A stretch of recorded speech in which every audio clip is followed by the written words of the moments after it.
Toutes les caractéristiques physiques du noir, qui m'avaient causé en Amérique une douleur très différente et presque oubliée, n'étaient rien moins que miraculeuses ou infernales aux yeux des villageois. Certains pensaient que mes cheveux étaient de la couleur du goudron, avaient la texture du fil de fer ou la texture du coton. On m'a conseillé pour rire de les laisser pousser et de m'en faire un manteau pour l'hiver.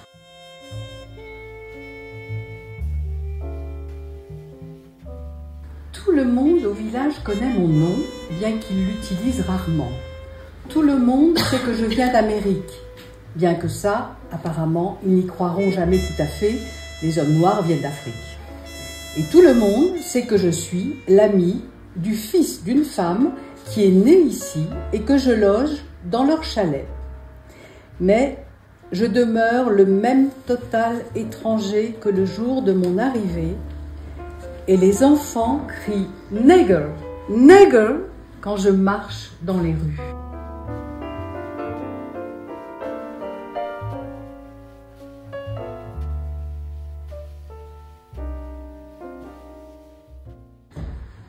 Si je m'asseyais au soleil plus de 5 minutes, quelque créature hardie venait immanquablement poser ses doigts sur mes cheveux avec précaution, comme dans la crainte d'une décharge électrique, ou mettre sa main sur la mienne, étonné que la couleur ne parte pas. Il faut concéder à tout cela le charme d'un authentique émerveillement dans lequel il n'y avait certes pas trace d'une méchanceté intentionnelle, mais pas non plus l'idée que j'étais humain. J'étais simplement une curiosité vivante.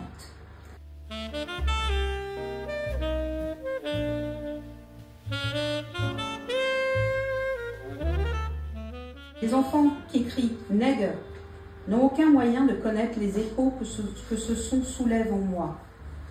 Ils débordent de bonne humeur et les plus hardis sont tout gonflés de fierté quand je m'arrête pour leur parler. Pourtant, il y a des jours où je ne peux pas m'arrêter pour sourire, où je n'ai pas le cœur de jouer avec eux. Des jours où, à la vérité, je murmure aigrement pour moi-même, exactement comme je murmurais dans les rues d'une ville que ces enfants n'ont jamais vue, quand je n'étais pas plus grand qu'eux maintenant. Ta mère est une négresse. Ta mère est une négresse. Ta mère est une négresse. Au village existe une coutume. On m'a raconté qu'on la retrouve dans de nombreux villages, qui consiste à acheter des indigènes africains dans le but de les convertir au christianisme. À l'église, toute l'année, il y a une petite boîte avec une forme pour l'argent, décorée d'une figurine noire, et les villageois glissent leurs francs dedans. Pendant le carnaval qui précède le carême, 2 enfants du village se noircissent le visage.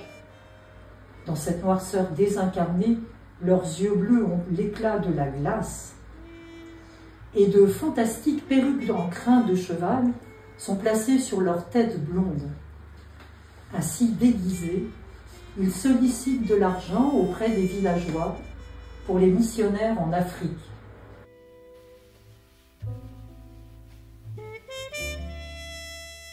Dans cette longue bataille, une bataille qui n'est en aucune façon terminée et dont les effets imprévisibles seront ressentis par bien des générations futures, le mobile de l'homme blanc était la protection de son identité. L'homme noir était mu par le besoin d'établir une identité. Et malgré la terreur qu'a subie le noir en Amérique et qu'il subit sporadiquement encore de nos jours, malgré l'ambivalence de son statut dans ce pays, ambivalence cruelle et totalement inévitable, cette bataille pour son identité a été gagnée depuis longtemps.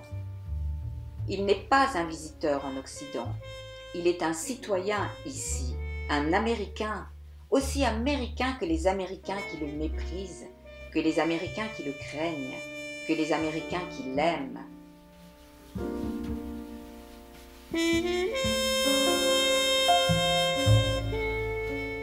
J'ai dit que la cathédrale de Chartres dit aux gens de ce village quelque chose qu'elle ne peut pas me dire. Mais il est important de comprendre que cette cathédrale me dit quelque chose qu'elle ne peut pas leur dire. Peut-être sont-ils frappés par la puissance des flèches, la gloire des vitraux. Après tout, ils connaissent Dieu depuis plus longtemps que je ne le connais, et d'une façon différente. Et je suis terrifiée par le glissant puits sans fond qu'on trouve dans la crypte dans lequel on précipitait les hérétiques, par les gargouilles obscènes, immanquables, qui sortent de la pierre et semblent dire que Dieu et le diable sont inséparables. Je doute que les villageois pensent au diable quand ils sont devant une cathédrale, parce qu'ils n'ont jamais été identifiés au diable. Mais je dois accepter le statut que le mythe, à défaut d'autre chose, me donne en Occident, avant que je puisse espérer changer le mythe.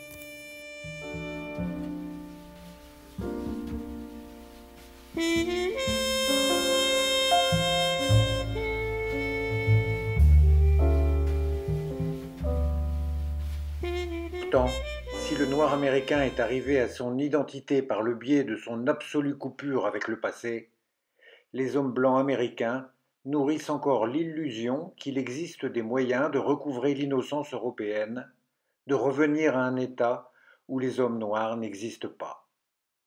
Je ne pense pas aller trop loin en suggérant que la vision américaine du monde doit beaucoup au combat mené par les Américains pour maintenir entre eux et les hommes noirs une séparation humaine insurmontable.